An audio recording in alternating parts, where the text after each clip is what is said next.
Halo semuanya, salam fisika. Para murid, hari ini kita akan belajar tentang hakikat fisika dan metode ilmiah.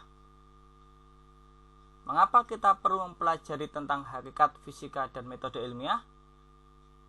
Dan gejala-gejala apa sajakah di alam semesta ini yang merupakan peristiwa-peristiwa fisika? Nah, pada pertemuan inilah kita akan menggali lebih dalam lagi tentang konsep-konsep fisika yang pernah Anda pelajari di tingkat SMP. Sudah siapkah Anda? Ya. Mari kita ikuti pembelajaran ini dengan seksama sehingga kita bisa mendapatkan ilmu serta pemahaman yang tepat tentang fisika. Hakikat fisika dan metode ilmiah. Apakah ilmu fisika itu, adik-adik? Bukankah kita setiap hari, mungkin tanpa sengaja, sebenarnya telah melihat tentang apa itu fisika? Ada ungkapan mengatakan demikian. Fisika itu ilmu di mana cukup rumit dan cukup panjang rumus-rumus fisika yang harus dijelaskan ketika kita melihat ada sebuah bola yang menggelinding. Nah, ini biasanya terjadi ketika Anda atau kita itu sudah terlanjur melihat fisika itu sebagai ilmu yang banyak rumusnya, sehingga merasa bahwa ketika ada sesuatu yang sederhana harus dijelaskan dengan rumus yang panjang, rumit, dan sulit. Apakah memang seperti itu? Ada beberapa yang memang ketika pemahamannya sudah cukup dalam, ya harus dijelaskan dengan cara yang sangat detail. Nah, tapi ketika itu permasalahannya sederhana, ya kita jelaskan dengan menggunakan persamaan-persamaan yang sederhana.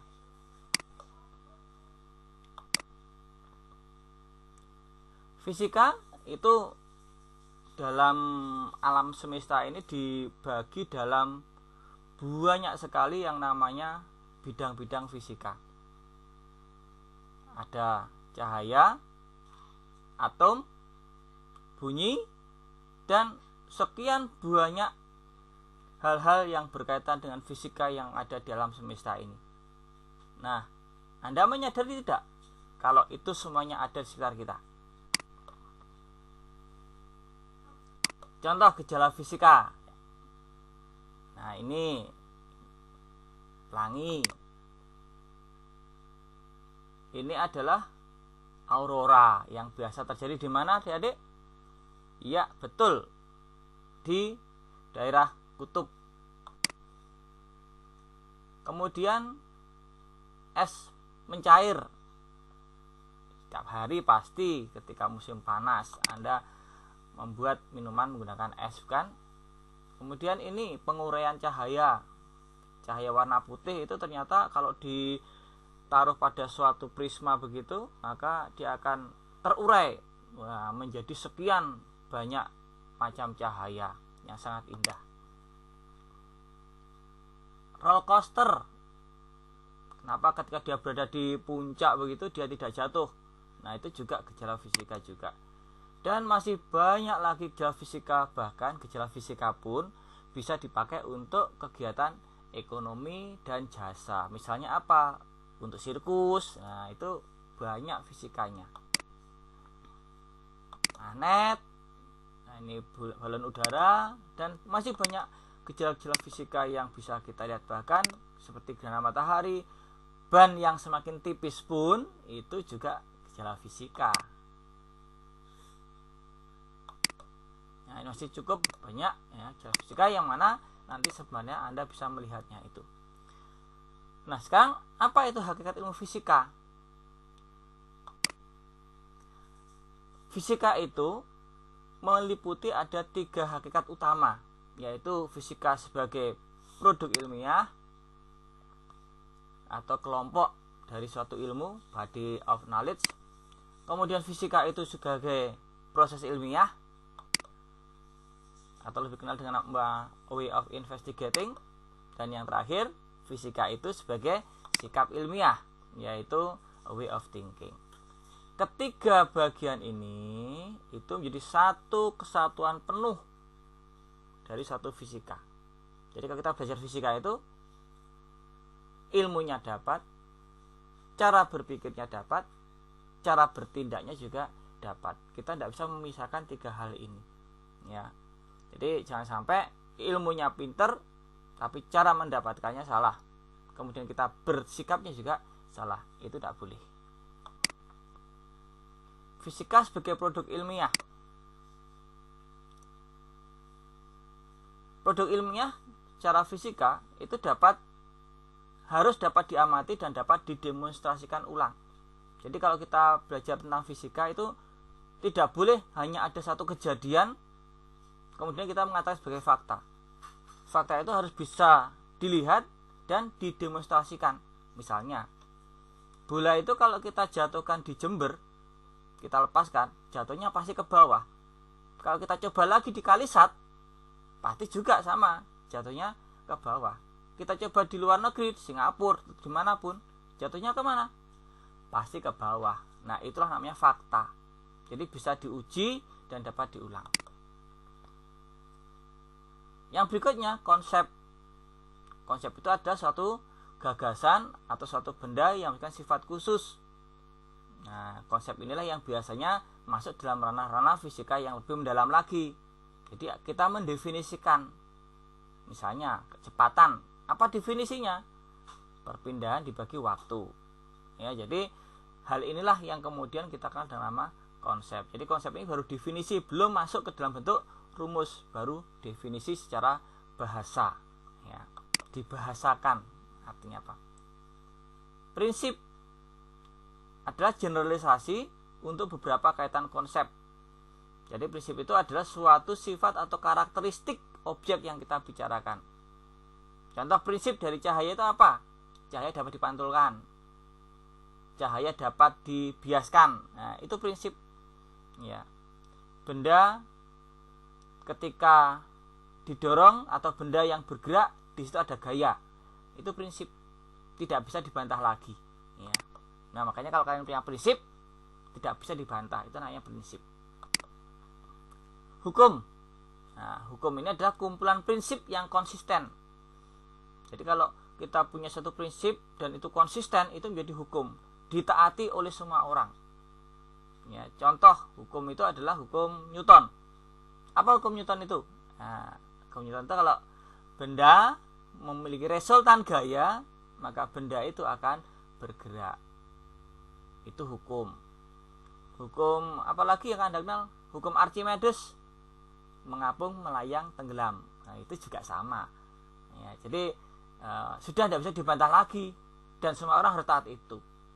Ya, ketika hukum ini sudah dilanggar, maka seluruh struktur-struktur dari ilmu fisika akan runtuh.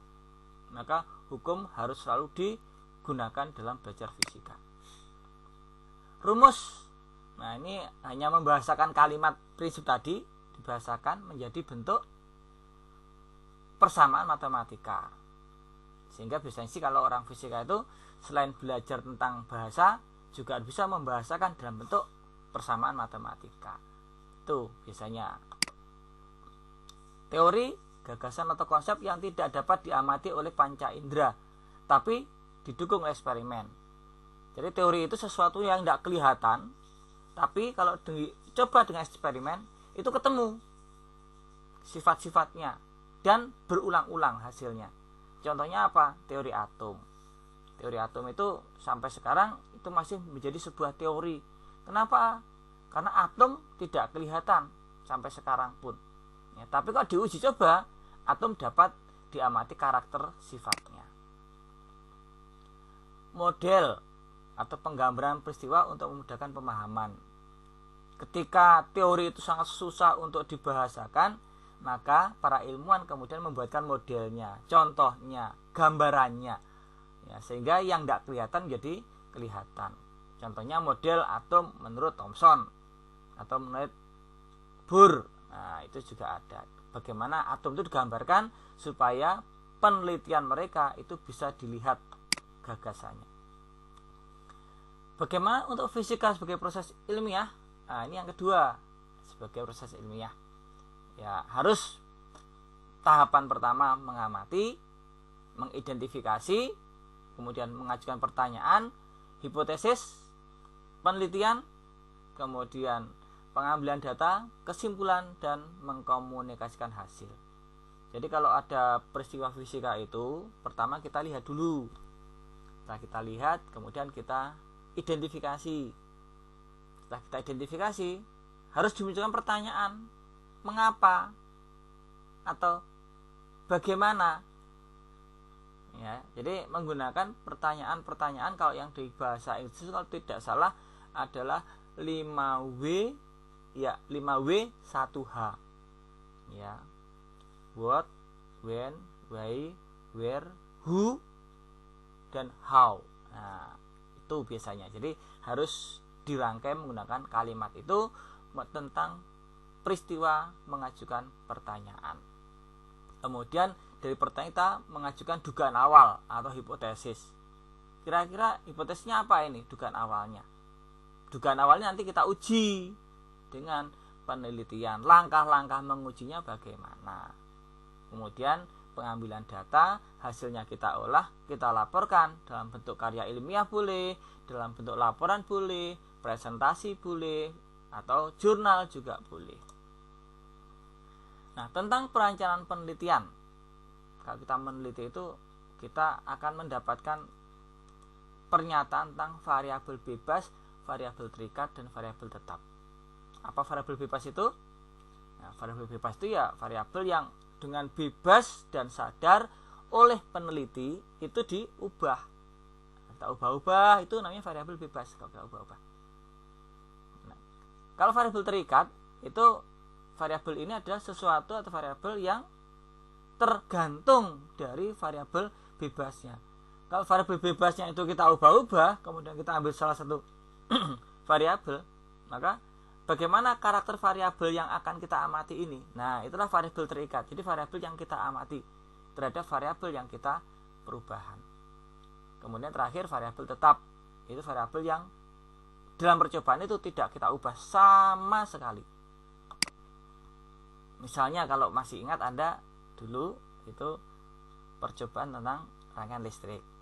Nah, jadi di sana ada kabel atau lampu. Nah, itulah yang kemudian kita gunakan. Kemudian ada kuat arus listrik, kemudian ada tegangan listrik. Ya.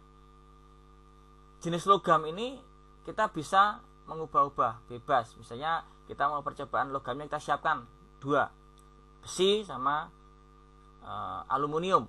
Nah, misalkan begitu. Maka kita bebas menentukannya ini. Ya.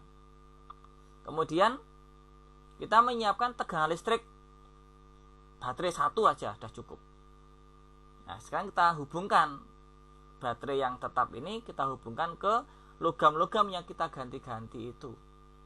Nah, bagaimana dampaknya dengan arus listriknya? Nah, maka arus listriknya ini terikat oleh logam yang kita gunakan. Jadi begitu. Inilah konsep dari variabel-variabel dalam penelitian fisika. Nah, bagaimana sekarang kita cara menguraikan suatu metode ilmiah? Ini saya beri contoh, urutannya kurang lebih akan seperti ini. Contoh, Anda itu mengamati kayu itu mengapung.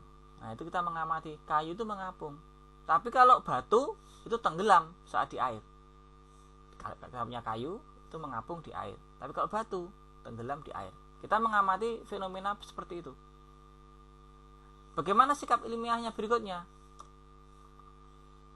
Sikap ilmiah berikutnya adalah kita melihat kesamaan kedua benda itu. Apa? Kayu dan batu. Oh, kayu itu punya massa, batu punya massa. Kayu punya volume, batu juga punya volume. Dengan kata lain, kayu punya massa jenis, batu juga punya massa jenis. Berarti kita mengidentifikasi situ, ada identifikasinya. Berarti mereka punya karakter, punya massa jenis. Lanjut, kita membuat rumusan masalahnya. Ya, saya menggunakan kata mengapa. Mengapa benda dapat mengapung di air? Saya menyebutnya sebagai benda, bukan kayu dan batu, karena kayu dan batu itu nanti akan kita gunakan sebagai sampel dalam penelitian. Jadi populasinya adalah benda. Nah, saya buat hipotesis, ya kan?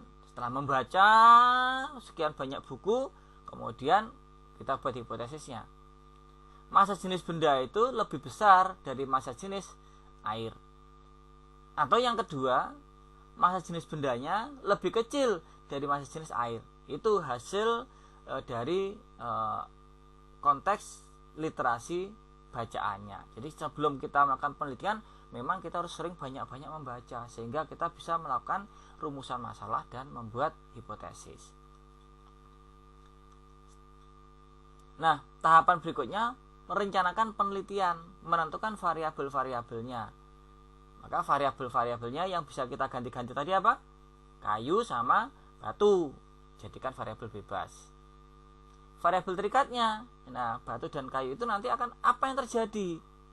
Yang terjadi adalah 3 hal kemungkinannya, atau 2 hal dalam hal ini, tenggelam sama mengapung. Melayangnya kemungkinan tidak ada.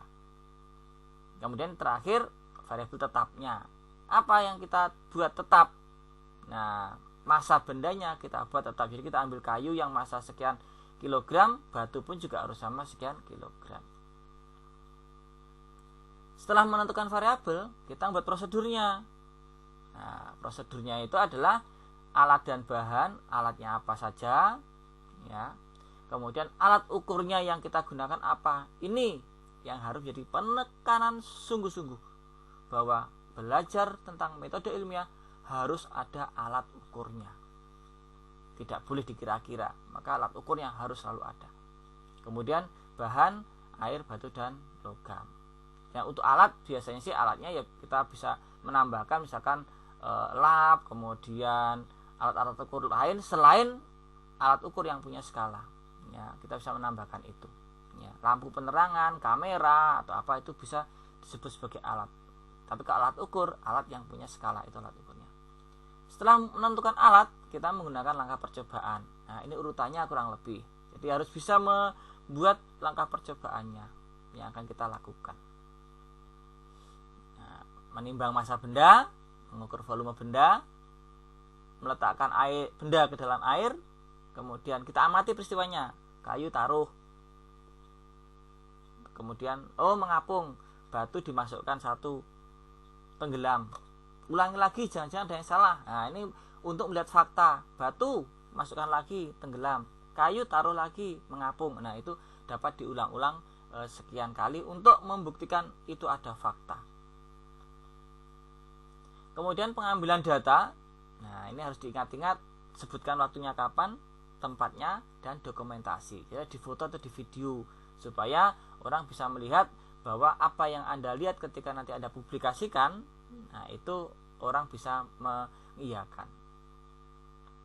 Tabel pengamatan misalnya harus disediakan juga. Di sini tabel pengamatan yang dibuat ada misalkan ada massa benda, ada volume benda, massa jenis benda, massa jenis air, dan peristiwanya. Nah, bagian-bagian ini semua tadi itu didapatkan dari variabel bebas dan variabel terikat yang kita ukur. Terus kita akan pembahasan dan kesimpulan. Nah, itulah tahapan ilmiahnya, dan di sini semua aspek sudah masuk. Apa? Aspek sebagai body of knowledge dan aspek sebagai body of investigation. Yang berikutnya yang belum kita bahas adalah sebagai fisika sebagai sikap apa namanya tadi yang ketiga? Ya, sebagai sikap untuk hidup, karakter hidup, ya, kehidupan sehari-hari. Maka sebagai fisika sebagai sikap ilmiah, ya. Jadi harus didasari dengan ini bukan sikap ilmiah harusnya ya. Oh iya betul, sikap ilmiah sebagai sikap ilmiah. Ya. Jadi bagaimana sikap kita sebagai seorang ilmuwan? Ya harus punya rasa ingin tahu, penasaran, percaya diri. Ya, presentasi harus pede. Ya, kenapa? Kita sudah melakukan penelitian dengan baik dan kita yakin itu benar, pede objektif, jujur. Nah, ngukur kalau udah nilainya 5 cm, 15 cm atau 2 meter, ya sebutkan 2 meter, jangan ditambah, jangan dikurang. Kemudian kalau ada pendapat orang lain, kalau memang itu membantu, kita terima kritiknya. Kalau tidak sesuai, sebutkan alasannya, ya. Bukan kemudian dikritik marah, ya kan? Kemudian kalau jawaban kita salah, kita ingin menang sendiri, tidak bisa. Itu bukan sifat ilmiah atau bukan sikap ilmiah seorang ilmuwan. Nah, bidang-bidang fisika dalam zaman ini sangat banyak sekali perkembangannya, ya. Maka untuk bidang-bidang fisika ini Anda bisa mengelaborasi melalui situs-situs internet, ya. Cari apa saja yang berkaitan dengan fisika itu, ya, banyak sekali. Bahkan dalam kehidupan sehari-hari hampir semuanya ada. Kita masak air, ada fisika. Kita membuka pintu, ada fisika, ya. Kita melihat benda-benda berwarna-warni itu, ada fisika juga, ya. Terus misalkan kita mendorong meja, nah, ada fisika juga. Dimanapun kita berada, fisika itu ada. Maka karena apa? Karena fisika ilmiah itu ada di setiap tindakan kita sehari-hari. Nah, saya kira itulah pokok bahasan kita hari ini, bagaimana tentang hakikat fisika dan berkaitan dengan sikap-sikap ilmiah dan metode penelitiannya. Baik, demikian dan sampai jumpa. Salam fisika.